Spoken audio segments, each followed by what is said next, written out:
നടനും ബി.ജെ.പി. നേതാവുമായ കൃഷ്ണകുമാറിന്റെ മകൾ ദിയ കൃഷ്ണയുടെ കടയിലെ സാമ്പത്തിക ക്രമക്കേടിൽ പ്രതികളായ 3 വനിതാ ജീവനക്കാരുടെ മുൻകൂർ ജാമ്യ ഹർജിയിൽ കോടതി ഇന്ന് വിധി പറയും.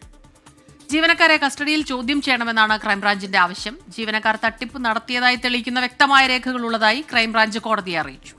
ഉമേഷ് ബാലകൃഷ്ണനുണ്ട് വിവരങ്ങളുമായി ഇപ്പോൾ തിരുവനന്തപുരത്ത് നിന്ന്. ഉമേഷ്, എന്തൊക്കെയാണ് വിവരങ്ങൾ?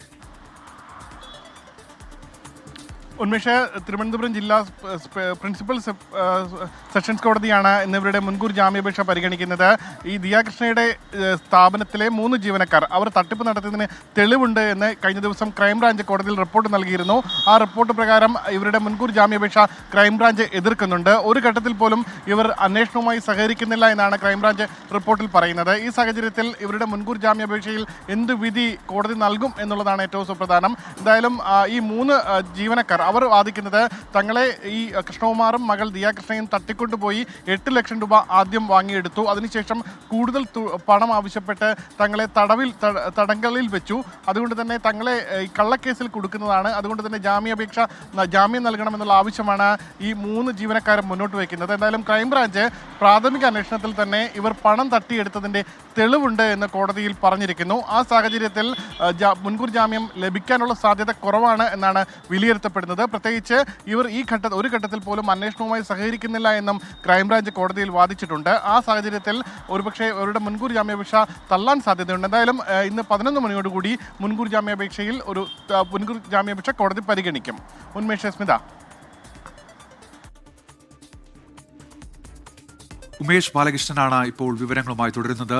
ഉമേഷ്, ഈ ക്രൈംബ്രാഞ്ചിന്റെ അന്വേഷണത്തിൽ എന്തൊക്കെ കാര്യങ്ങളിൽ വ്യക്തത വന്നിട്ടുണ്ട്? ഇപ്പോൾ ഈ ജീവനക്കാർ നൽകിയ മൊഴി, അവർ വിശദീകരിക്കുന്ന കാര്യങ്ങൾ, അതിലൊക്കെ വാസ്തവമില്ല എന്നുള്ള നിഗമനത്തിലേക്ക് ഇതിനോടകം എത്തിക്കഴിഞ്ഞിട്ടുണ്ടോ ക്രൈംബ്രാഞ്ച് പൂർണ്ണമായി?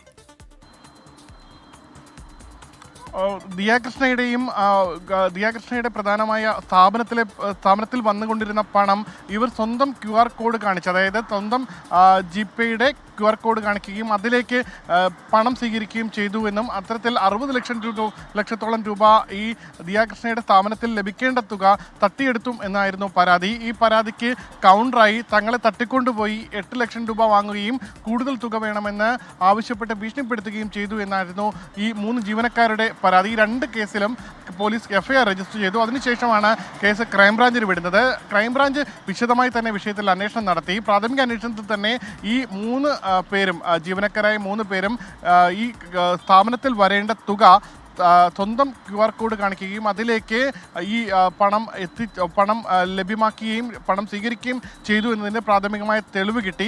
അത് ഈ ജീവനക്കാർ സമ്മതിക്കുന്നുമുണ്ട്. പക്ഷേ അവർ പറയുന്നത് തങ്ങൾ ഈ ദിയ കൃഷ്ണയുടെ നിർദ്ദേശപ്രകാരം നികുതി വെട്ടിപ്പിന് വേണ്ടിയാണ് ഇത്തരത്തിൽ തങ്ങളുടെ അക്കൗണ്ടിലേക്ക് ഈ പണം സ്വീകരിച്ചതെന്നാണ്. പക്ഷേ ആ പണം സ്വീകരിച്ച ശേഷം അത് ATM നിന്ന് വിഡ്രോ ചെയ്ത് കൊടുത്തതിന് തെളിവുകളൊന്നും ഇപ്പോഴും ആ 3 പേർക്കും ഹാജരാക്കാൻ കഴിഞ്ഞില്ല.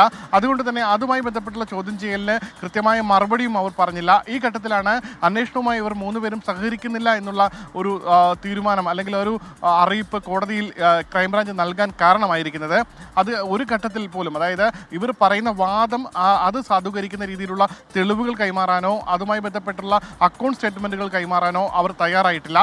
ഈ സാഹചര്യത്തിൽ കൂടിയാണ് ഈ മുൻകൂർ ജാമ്യാപേക്ഷ തള്ളണമെന്നുള്ള ആവശ്യം കോടതിയിൽ ക്രൈംബ്രാഞ്ച് മുന്നോട്ട് വയ്ക്കുന്നത്. എന്തായാലും ഇവർ പ്രാഥമികമായി തന്നെ ഈ പണം സാമ്പത്തിക ക്രമക്കേട് നടത്തിയിട്ടുണ്ട് എന്ന് ഇപ്പോൾ ക്രൈംബ്രാഞ്ചിന് പ്രാഥമികമായി തന്നെ റിപ്പോർട്ട് ലഭിച്ചിട്ടുണ്ട്.